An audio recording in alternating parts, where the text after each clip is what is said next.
Hey there, welcome to day 26 of the Facebook Mastermind Challenge. We're on to week 6, can you believe it already? Where does the time go? Time flies when you're having fun, right?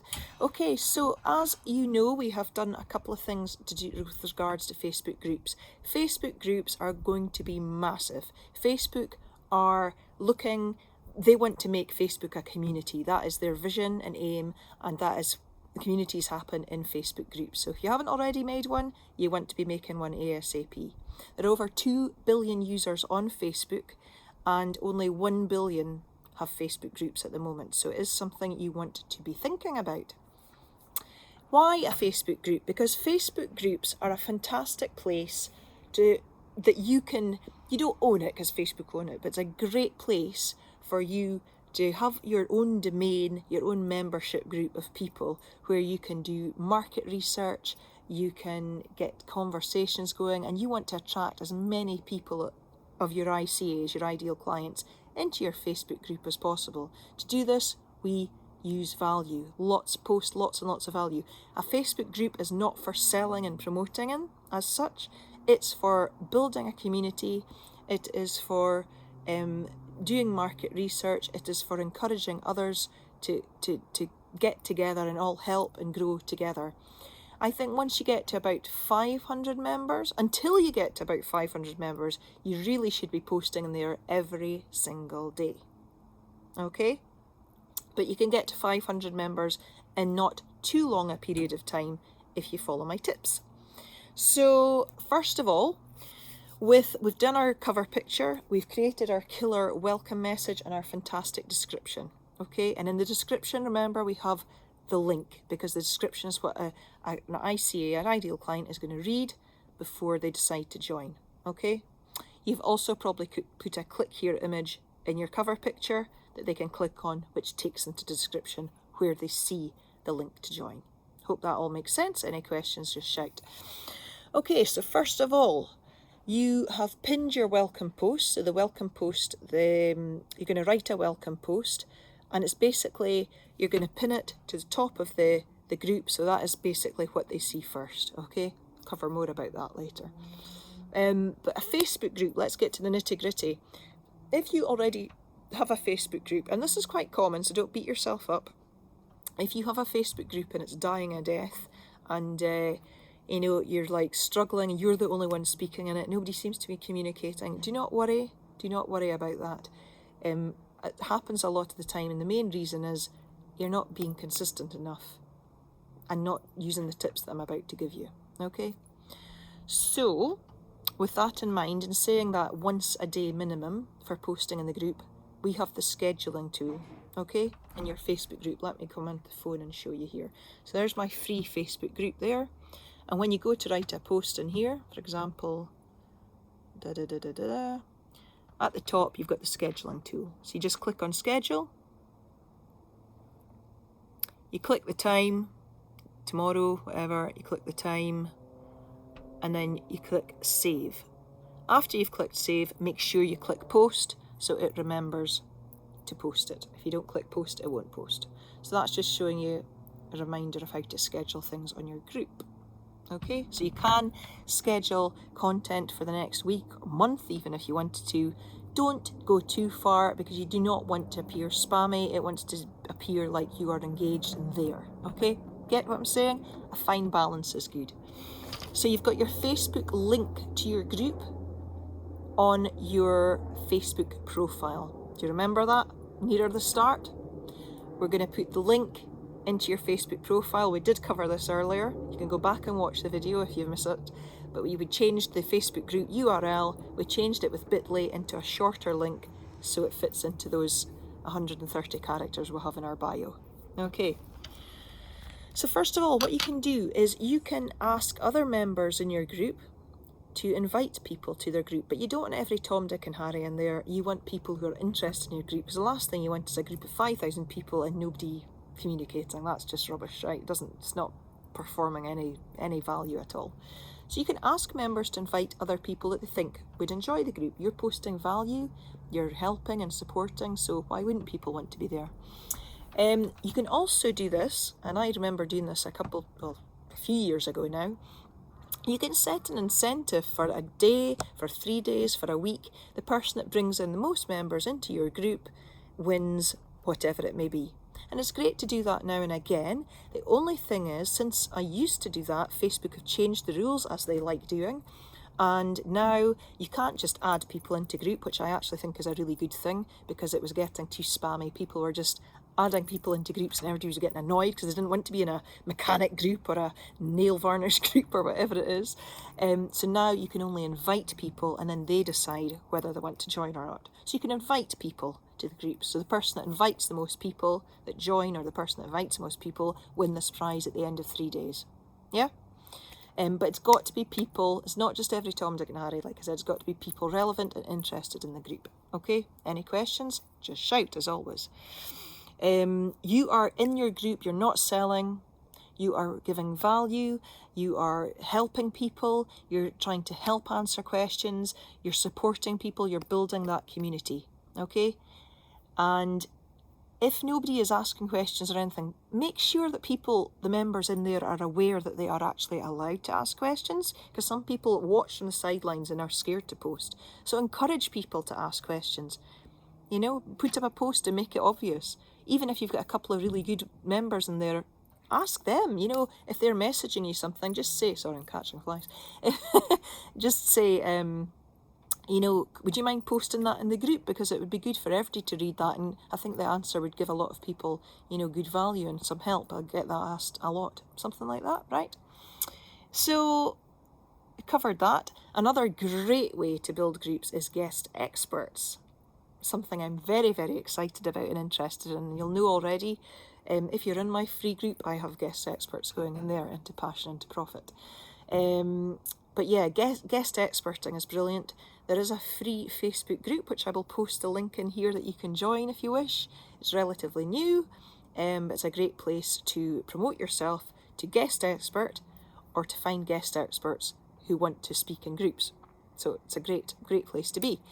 Guest experting is 30 minutes max, and it's basically taking a chunk of your knowledge and of your niche, taking a part of it, delving into it and answering question answers the last 10 minutes. Okay, that's guest experting in a nutshell.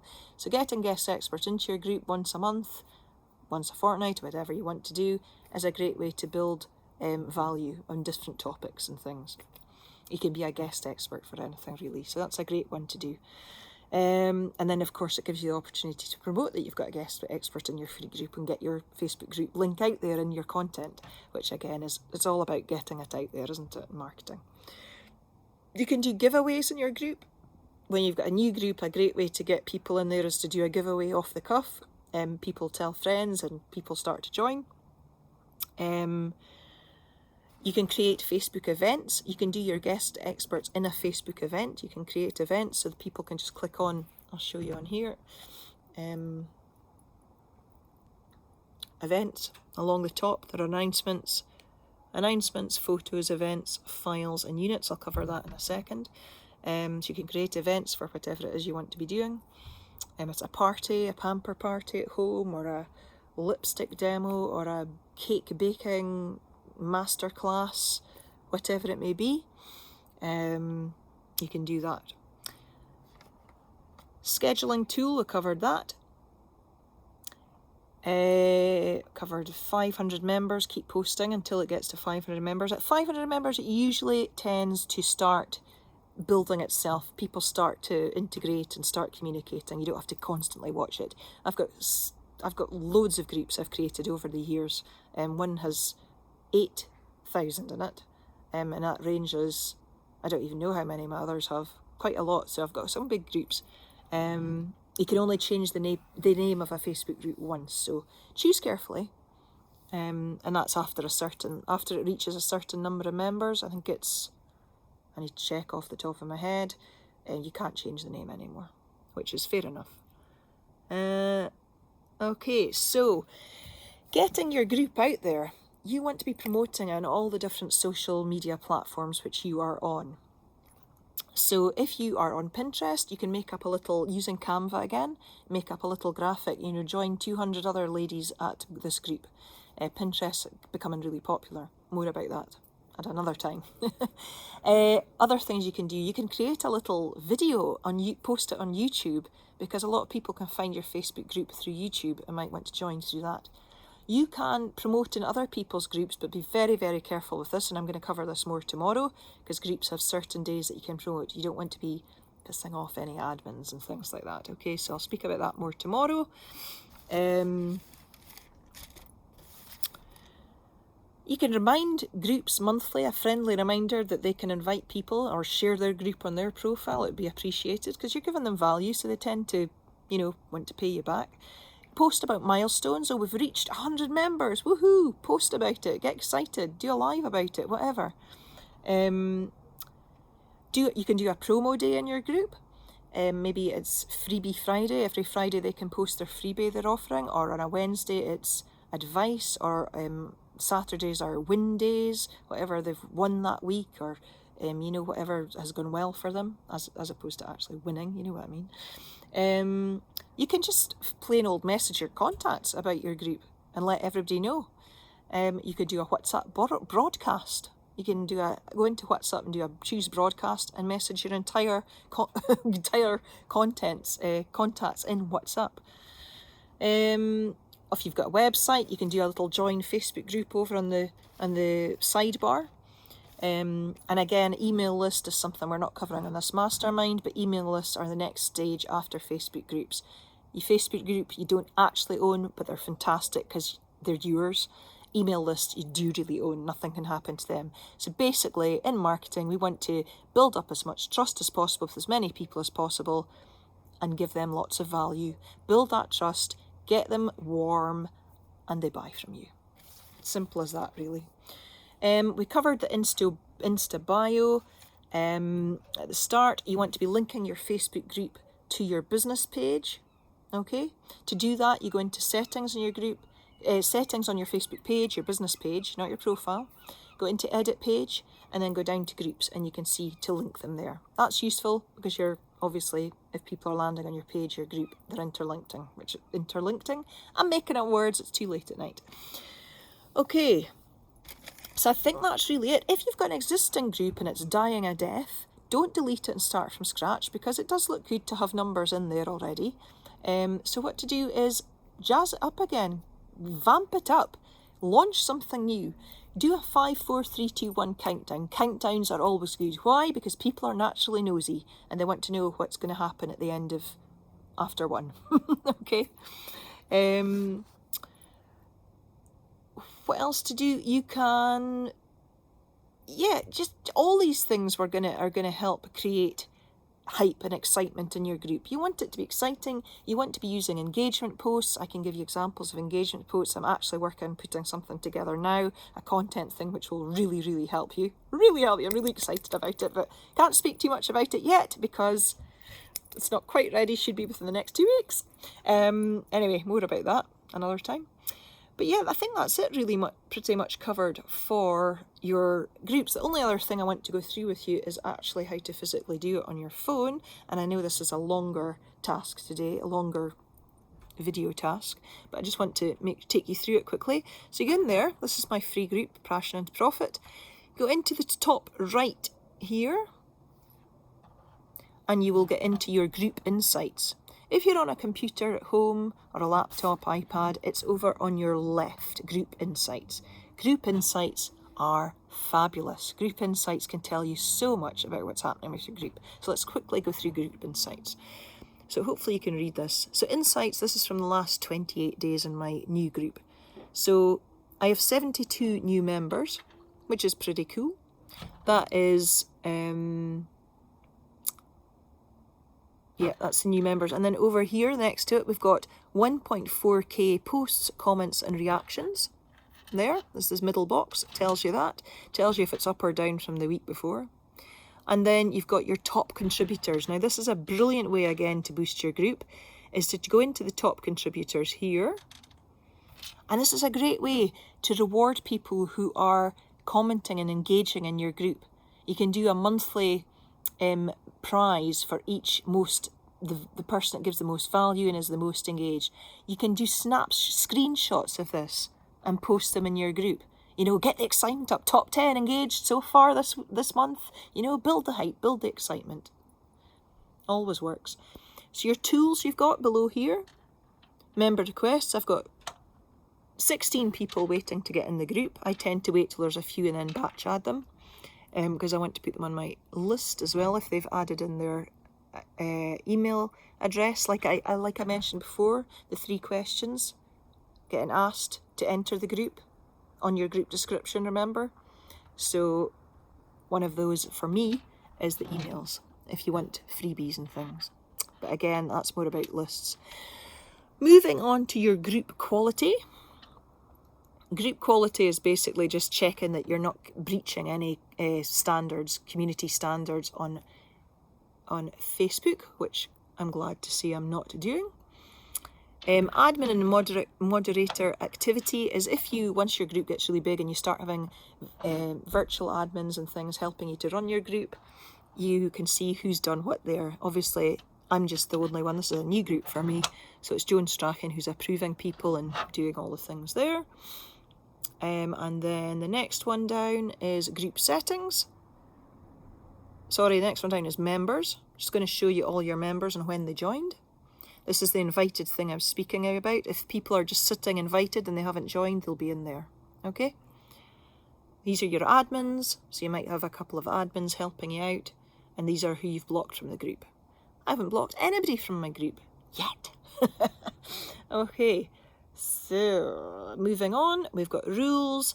This is where you mention your 3 questions. There is a standard 4 rule thing that you can just use. I have added in number 5, which is to answer the 3 questions. Unfortunately, you'll not be accepted into this group unless you answer them, because I really don't want random people just joining. I want people to answer the questions, because if they're not going to bother to answer 3 simple questions, are they going to be a valuable member? Probably not. I need to hurry up because it's getting darky. Right. Moving on to the next one, you have, that's the rules, membership questions. That's where you put in your actual questions. And then you have group settings. So this is where you can change your cover photo. Remember, your group type was set to social learning there. You can change all your things. Tags. Tags are a good one. You can have up to 5 tags in tags. And tags should be things that are associated with your group. So like mine would be social media marketing and mentoring and things like that. You can have up to 5 there. Just helps to draw people in. Privacy is closed. Use closed for the privacy setting. You can have secret, but closed is better because closed means people can see the group. Secret means they can't see the group. And you want people to see your group, but not be able to get in as such. That's the questions. Badges is automatically set. I love badges. It'll show you, you've got Rising Star, Visual Storyteller. I love it because it shows the people that are engaging and, giving, here's a torch so you can see me, who are engaging in your group and, putting in the effort, so to speak. So I love badges. And you can see in mine, I've already got a couple of people with badges. So it just makes them feel special. And, if you create a group and there are people with badges, they're going to get more connections. They're going to be happier. Again, aim for badges in other groups where your ICA hangs out because they're going to listen to you more if you got a badge. So, okay, does that make sense? And your settings, so following, pin group. You can pin the group so you can find it more easily. Your notification settings, group apps. These are for external apps if you want to use those in your group. Don't worry about that too much just now. Let's not get complicated. This is to share your group, obviously. The share button gives you the option to copy the link or whatever you want to do there. And finally, you can leave the group. Hopefully people will not be doing that. Again, across here, these are just self-explanatory. Your photos, the events you've created, the files. So if you uploaded PDFs and things, they'll be in there. So if you get a question all the time, you can say it's in the files, or a structure or whatever. Your albums, if you created albums, load of videos together or photos, whatever, you can place them in there. And units. Units are fantastic, and we can only have units if we've chosen social learning for our group. Units are a great way to have Unit 1 say to Unit 5. Unit 1 is the welcome thing. Unit 2 is showing you how to say it's for baking cakes. I don't know why I keep using this. I don't really bake cakes. Unit 1 is the welcome. Unit 2 is getting the ingredients, what you need. Unit 3 is prepping the ingredients. Unit 4 is explaining and doing a video about how to mix the cake stuff together, ingredients. Unit 5 is showing you how to put it in the oven and what to do, and Unit 6 is you eating it. That's a kind of rough example, but you get my drift. So units are great for taking you through steps. And that is it. It is a longer one today, like I said, but groups are so important. I'm going to go now because it's actually dark, and that's how long I've been speaking. So bid you farewell, and there's no task as such, but please comment below with any questions. Use #help as always at any time, and comment below once you've had a good look through your group insights.